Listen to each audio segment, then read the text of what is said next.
दोस्तों अस्सलाम वालेकुम। उम्मीद है आप सब खैरियत से होंगे। आज 7th क्लास का हमारा दूसरा लेक्चर है जिसके अंदर हम डाइजेशन इन माउथ पढ़ेंगे। हमने पहले डाइजेशन का इंट्रोडक्शन पढ़ा था। अगर आपने वो वीडियो नहीं देखी है तो पहले आप वो देख लें ताकि आपको जो डाइजेशन का बेसिक कॉन्सेप्ट है वो आसानी से समझ में आ जाए कि डाइजेशन हमारी बॉडी के अंदर क्यों होती है। ये बहुत ही अहम सवाल है और हमने वो सवाल उस जो लेक्चर में डिस्कस किया था। उम्मीद है आप सब खैरियत से होंगे। और अगर आप इस चैनल पर नए हैं तो हमारे चैनल को सब्सक्राइब करें, बेल आइकन को दबाएं ताकि हमारे दीगर लेक्चर आपको मिलते रहे। वीडियो को एंड तक देखें ताकि आपको ये चीज़ें जो है आसानी से समझ आ जाए। ठीक है, तो माउथ के अंदर डाइजेशन हमारी स्टार्ट होती है डाइजेशन।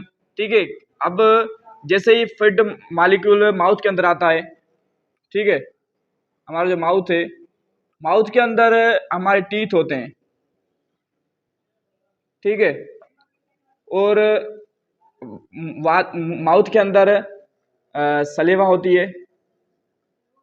ठीक है, और माउथ के अंदर हमारी टंग होती है। ये तीनों चीजें जो हैं हमारी डाइजेशन में इन्वॉल्व होती है।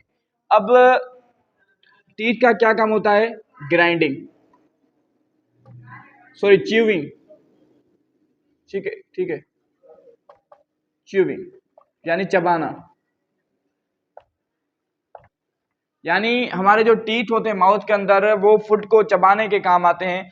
यानी अब हम जैसे ही फूड इंजेस्ट करते हैं बॉडी के अंदर, मुंह के अंदर दाखिल होता है फूड, तो हमारे टीथ होते हैं, उनके जरिए हम फूड को च्यू करते हैं, चबाते हैं। ठीक है, और इस तरह हमारे फूड का जो है वो छोटे छोटे पार्ट्स में फूड जो है तकसीम हो जाता है। ठीक है, उसके बाद हमारे माउथ के अंदर होती है सलेवा, फ्लूइड होता है, एक पानी जैसा मटेरियल होता है। ठीक है, अब वो क्या करता है? फूड को सॉफ्टन करता है, नरम करता है फूड को। ठीक है, नरम करता है फूड को।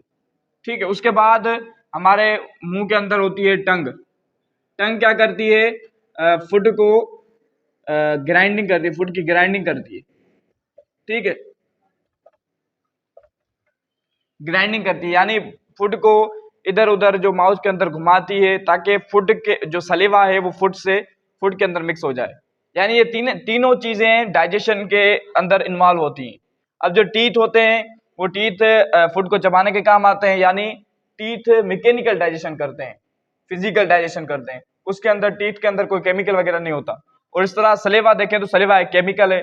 यानी माउथ के अंदर केमिकल डाइजेशन भी होती है और फिजिकल डाइजेशन यानी मैकेनिकल डाइजेशन भी होती है। ठीक है, दोनों डाइजेशन होती है। और टंग भी क्या करती है? ग्राइंडिंग करती है, फूड को इधर उधर घुमाती है। तो ये भी एक मैकेनिकल डाइजेशन का जो है टाइप है। ठीक है, तो यानी माउथ के अंदर दोनों टाइप की डाइजेशन होती है। माउथ के अंदर सिंपल डाइजेशन होती है, यानी मॉलिक्यूल्स जो कार्बोहाइड्रेट्स के होते हैं माउथ के अंदर, उनका किस चीज की डाइजेशन होती है? कार्बोहाइड्रेट। ठीक है, हाइड्रेट। ये बात आप ज़हन रख लें कि माउथ के अंदर कौन से फूड की जो है डाइजेशन होती है? कार्बोहाइड्रेट। यानी प्रोटीन की डाइजेशन माउथ के अंदर नहीं होती।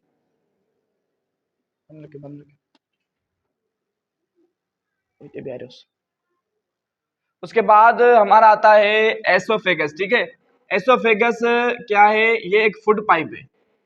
जैसे ही हम माउथ के अंदर फूड डाइजेस्ट कर देते हैं, कार्बोहाइड्रेट को हमने पढ़ा है कि कार्बोहाइड्रेट को डाइजेस्ट करते हैं। ठीक है, अब जैसे ही माउथ से फूड इनगल्फ होगा, हम फूड को अंदर माउथ के अंदर जो है माउथ से नीचे अपने जो फूड पाइप है उसके अंदर डालेंगे तो उसकी जो शक्ल होगी, when food move from mouth to oesophagus, ठीक है, इट्स शेप इज बोलस। ठीक है, यानी जब फूड माउथ से एसोफेगस के अंदर दाखिल होता है तो उस फूड की शक्ल कौन सी होती है? बोलस की शक्ल होती है, बाल जैसी शक्ल होती है। अब आप मिसाल के तौर पर ये हमारा माउथ है। ठीक है, ये क्या है? हमारा माउथ है और ये है एसोफेगस। यानी जैसे ही फूड यहां से इंटर होगा तो वो इस शक्ल का होगा, बोलस शक्ल का। ठीक है,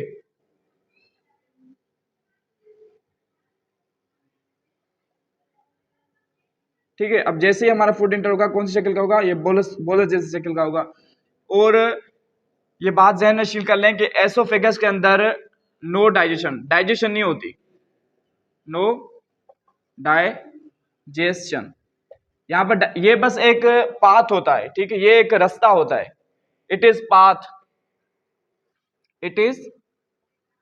पाथ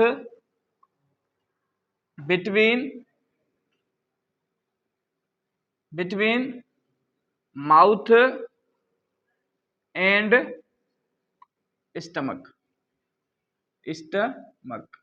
यानी ये यहाँ एसोफेगस जैसे खत्म होगा वहां स्टमक शुरू होगा। स्टमक से माउथ तक ये जो एक पाथ होता है उससे हम एसोफेगस कहते हैं। यानी एसोफेगस का काम क्या होता है, फूड को माउथ से लेकर स्टमक तक पहुंचाना। ये सिंपल काम होता है एसोफेगस का, ठीक है।